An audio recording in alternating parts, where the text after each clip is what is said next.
Yon, good morning. May dumating tayong customer si Kuya oh. From Project 4 Quezon City pa si Kuya oh. Morning. Yan, ito yung motor niya. Barkada ko si Mike. Barkada niya si Kuya Mike. Good morning, good morning. Yan. Tapos yung motor niya, Fecon 200. Ayun oh, Fecon 200cc. Never heard, guys. Never heard ko lang to. Ngayon ko lang nakita to. Meron palang ganitong Fecon 200 na parang big bike. Naka dual disc pa sa harapan oh. Oh my God! Wow! Guwapo. So baba na natin sa kwan mga kabro. Dito sa Hilux ni Kuya. Ayan.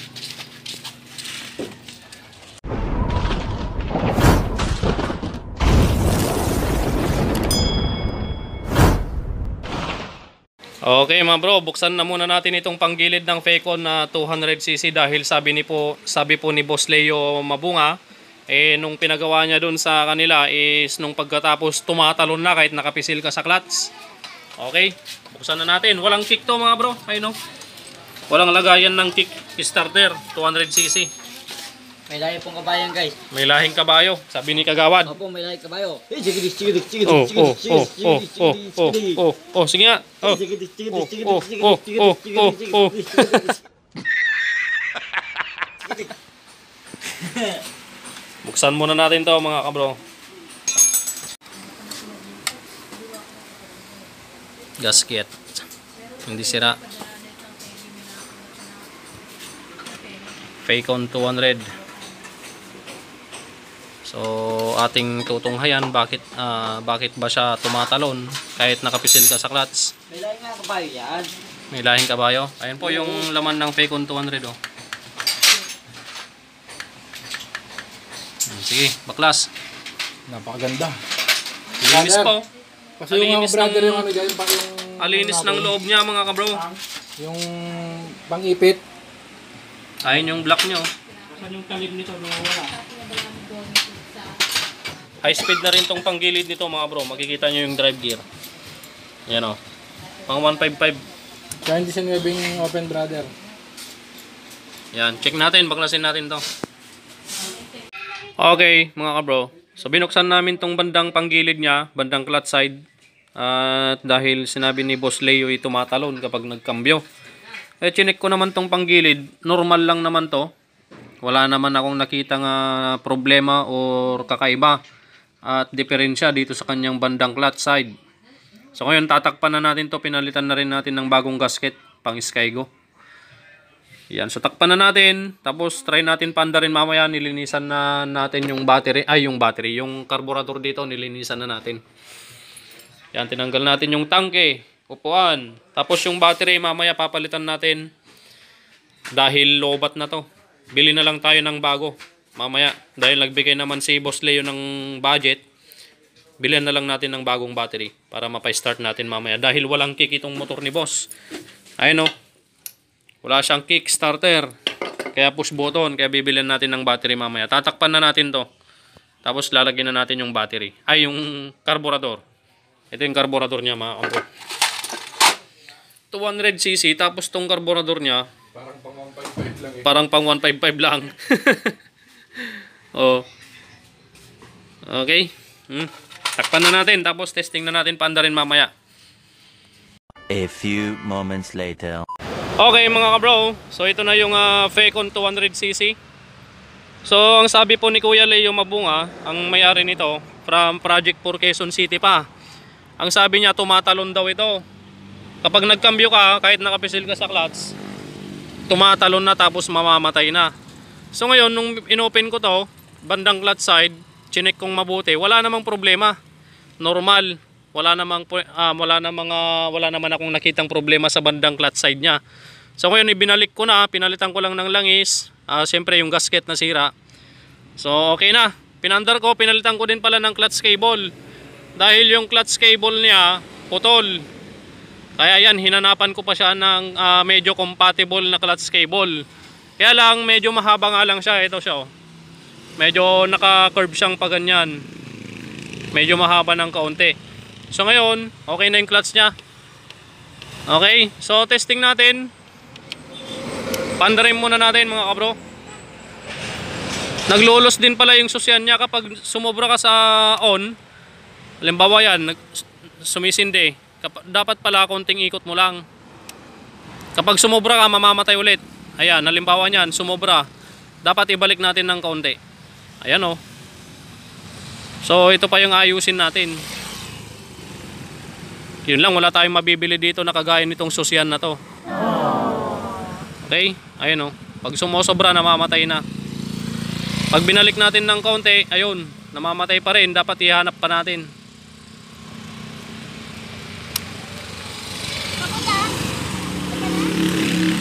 Yan, ang hirap ihanap mga kabro. Oh. Naglolos. Yan, so hindi na namatay mga kabro. Testing na natin start.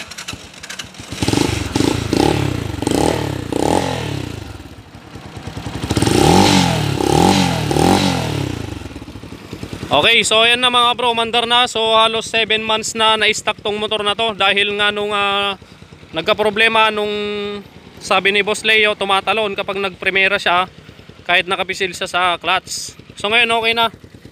May tubig pa yung kanyang tambutso mga kabro. Ayun oh, tumulo.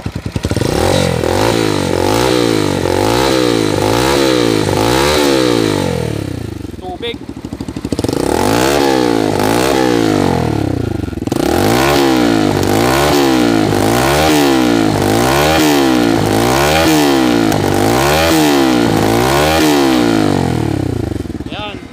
So may tubig yung tambutso, naulanan siguro to. Ayan oh, basa. Oh. Naulanan siguro to, napasukan ng tubig tong tambutso niya.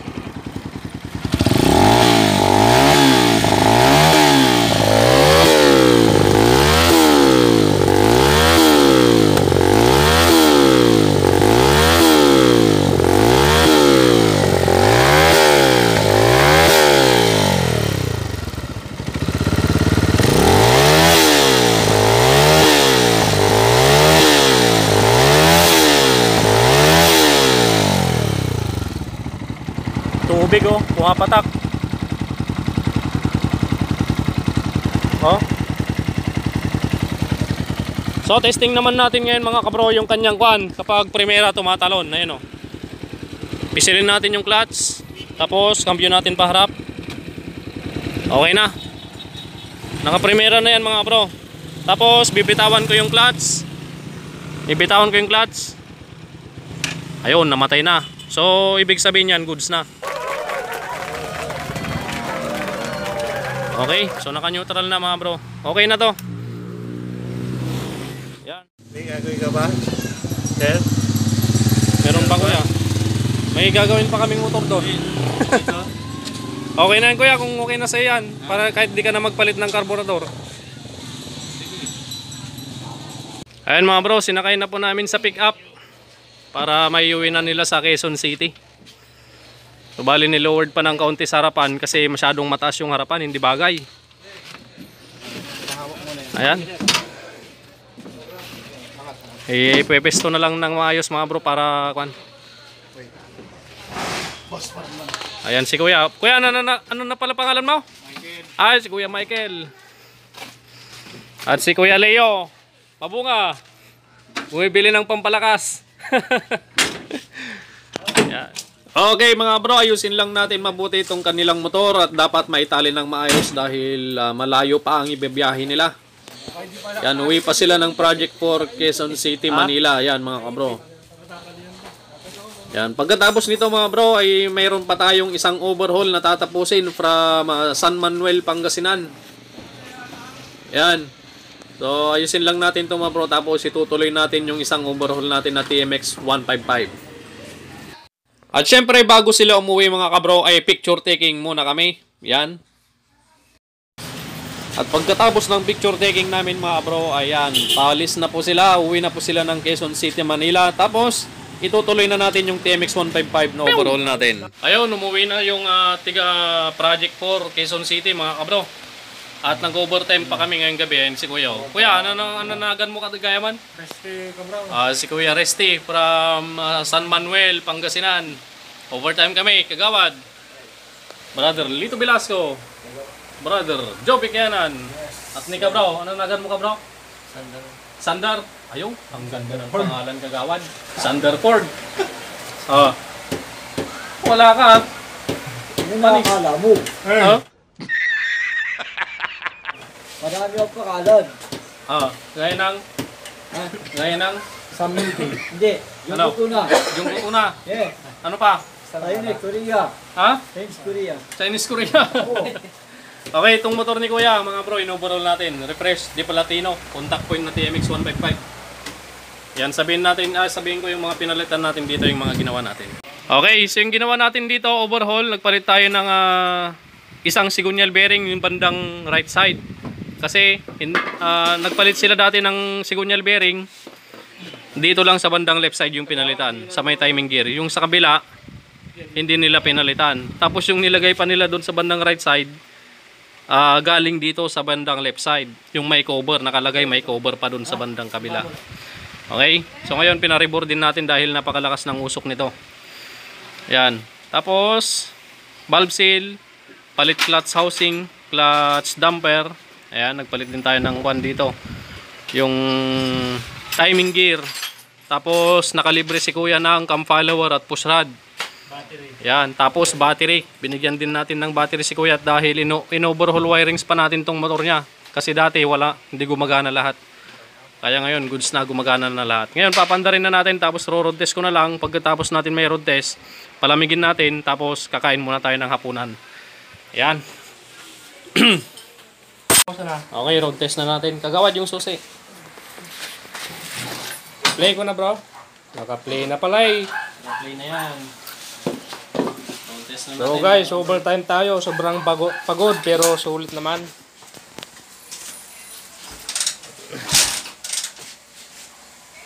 Pakalan. Panginoon. Ang dahil mo motor na to. Yung kusang kita. Balikan. Excuse me po. Ang galing na yung mukhang kagawad. Ayun oh. Ayan mga kabro, yung tinapos natin hanggang anong oras na ba? Alas 7:30. Alas 7:30 na mga kabro. Walang class, natatanggal yung extension. Baliktad yung kabit ng extension. Hindi, kaya nakalagay kanina pa. Hindi, baliktad yan. Ayan. Ino-road test ni kabro at mamaya pagbalik niya, i-readjust po natin yung balbula at pagka na-readjust na natin, magsilayas na tayo mga kabro.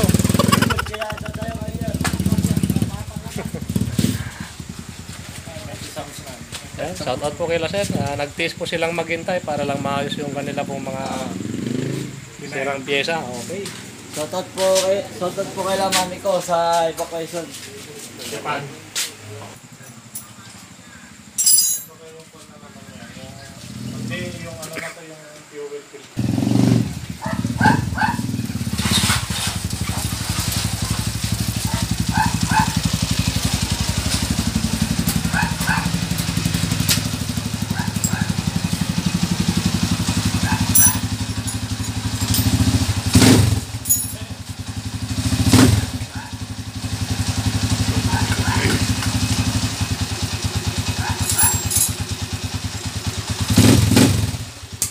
Kain na tayo. Gabi na. Mga bro, uwi na po sila Kuya. Overtime. Sabi na. Break in lang Kuya, no? Break in. Tapos na po yung De Platino ni Kuya. Yan o. At syempre, hindi mawawala yung sticker natin. Ayun. Kabro. Tama na Bex trumpet ka bro. Ikang kapay may isa Kuya. Manupay. Bigyan pa natin si Kuya ng extra sticker natin.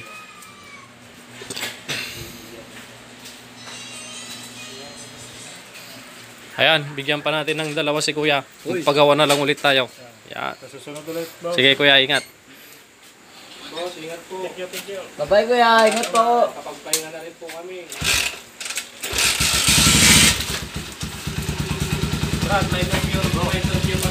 Ingat Kuya, ingat. Okay, Ingat, bye. ingat.